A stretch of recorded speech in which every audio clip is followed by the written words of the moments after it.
दोस्तों, अगर आप एनडीए में अपना सिलेक्शन लेना चाहते हैं, एनडीए में जाना चाहते हैं, तो आपको इसके प्रीवियस ईयर क्वेश्चन पेपर की प्रैक्टिस जरूर करनी होती है। तो आज की इस वीडियो में मैं आपके लिए लेकर आया हूं एनडीए 2025 सेकंड का ओरिजिनल क्वेश्चन पेपर, जो कि आपका गैट का पेपर है। दोस्तों, गैट के पेपर में आपका पार्ट ए होता है। सबसे पहले पार्ट ए में आपके इंग्लिश के 50 क्वेश्चन होते हैं। तो आज इस वीडियो में मैं सबसे पहले आपको इंग्लिश का पैराग्राफ का क्वेश्चन दिखाऊंगा, जो सबसे पहले आता है।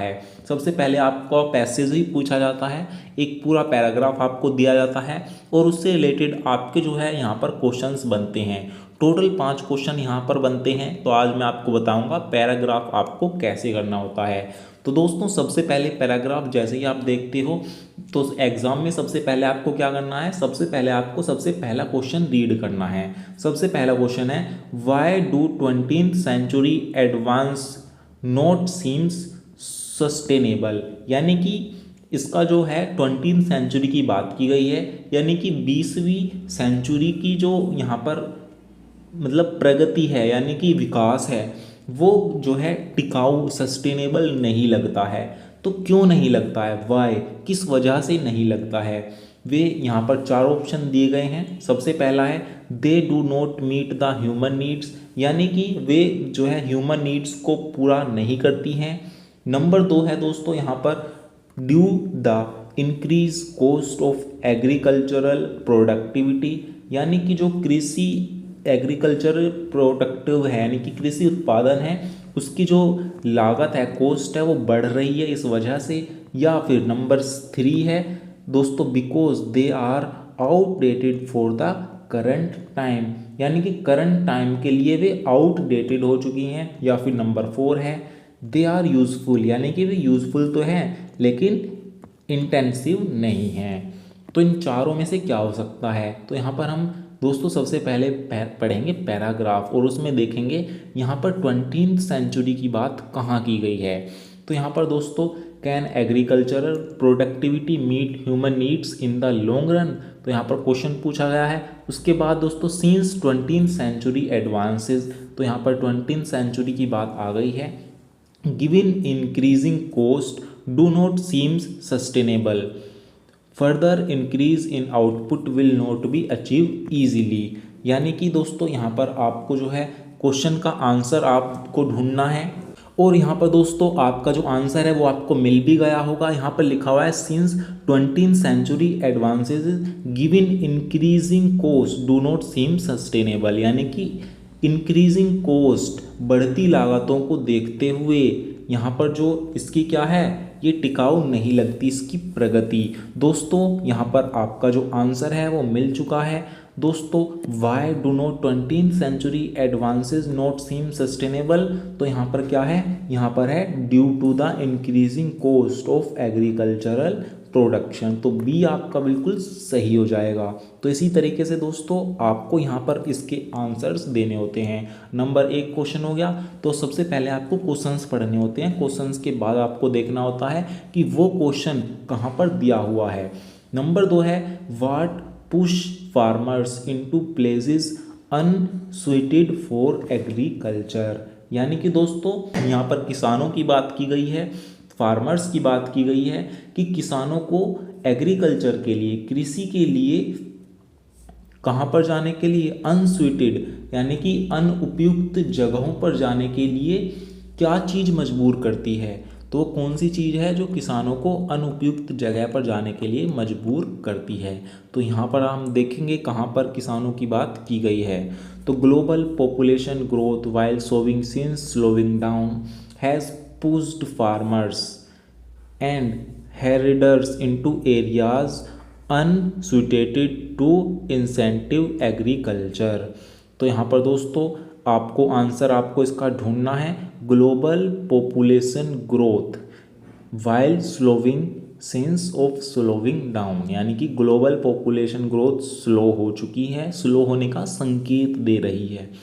तो has push farmers and herders into areas to unsuited incentive agriculture, accelerating worldwide ecological disruptions। तो यहाँ पर आपको इसका आंसर फाइंड करना है। तो दोस्तों यहाँ पर आपका सेकंड का भी आंसर मिल चुका है। सेकंड का आंसर कैसे मिल चुका है दोस्तों, यहाँ पर आप देख लीजिए, ग्लोबल पॉपुलेशन ग्रोथ यानी कि वैश्विक जनसंख्या वृद्धि से दोस्तों यहाँ पर जो फार्मर्स हैं वो अनस्वीटेड जगहों पर जाने के लिए मजबूर हैं। तो यहाँ पर दोस्तों सेकंड का जो आंसर होगा वो होगा, सेकंड का क्वेश्चन देख लीजिए, what push farmers into places unsuited for agriculture. तो इसमें 4 हैं। नंबर 1 है पॉपुलेशन ग्रोथ, नंबर 2 है इंडस्ट्रियलाइजेशन, नंबर 3 वाटर स्कैर्सिटी और नंबर 4 है। तो यहाँ पर दोस्तों इन चारों में से जो सही होगा वो होगा A, population growth, number 2। Number 3 है आपका, which one of the following is not true according to the passage for ecological degradation. तो दोस्तों यहाँ पर इसका मतलब क्या है, आपको पहले समझना होगा कि यहाँ पर इस पैसेज के अकॉर्डिंग कौन सा कथन सही नहीं है यानी कि गलत है। नंबर 1 है ग्लोबल पॉपुलेशन ग्रोथ यानी कि वैश्विक जनसंख्या वृद्धि। नंबर बी है रसायनों का अत्यधिक प्रयोग यानी कि excessive use of chemicals. Number 3 है डीसर्टिफिकेशन। नंबर डी है वर्ल्ड वार सेकेंड। तो यहाँ पर कौन सी चीज़ कथन के अनुसार सही नहीं है। तो दोस्तों यहाँ पर इसके लिए हमें पढ़ना पड़ेगा कंप्लीटली इस पैसेज को, तभी हम बता पाएंगे। तो इसको हम सबसे लास्ट में देखेंगे नंबर 3 का।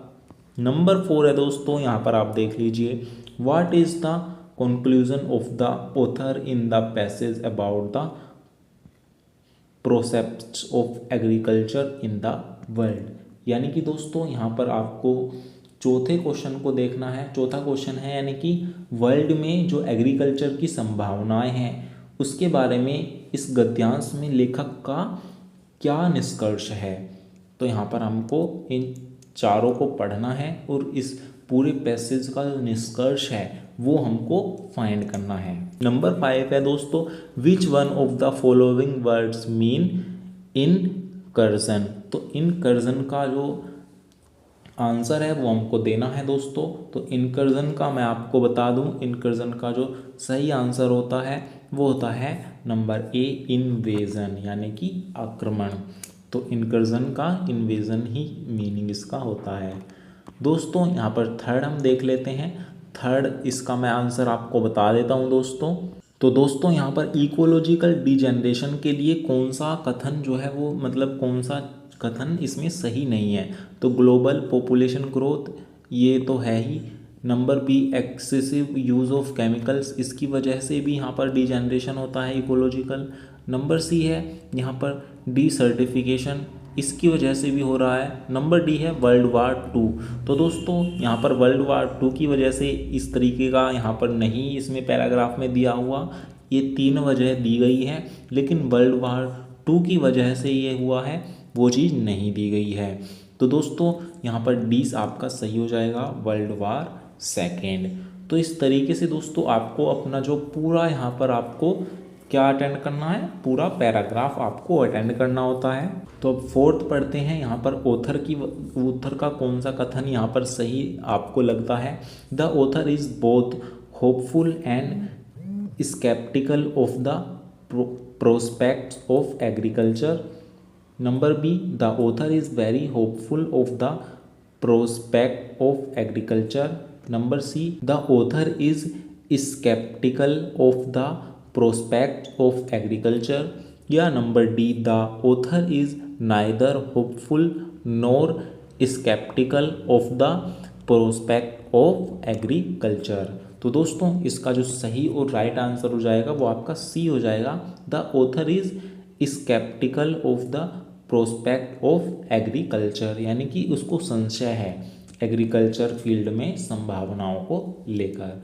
तो दोस्तों ये 5 क्वेश्चन थे, पांचों के मैंने आंसर आपको बता दिए हैं। दोस्तों नेक्स्ट वीडियो मैं आपको बनाऊंगा, कल ही आपको बताऊंगा, 5-5 क्वेश्चंस मैं आपको यहाँ पर आपको करवाऊंगा।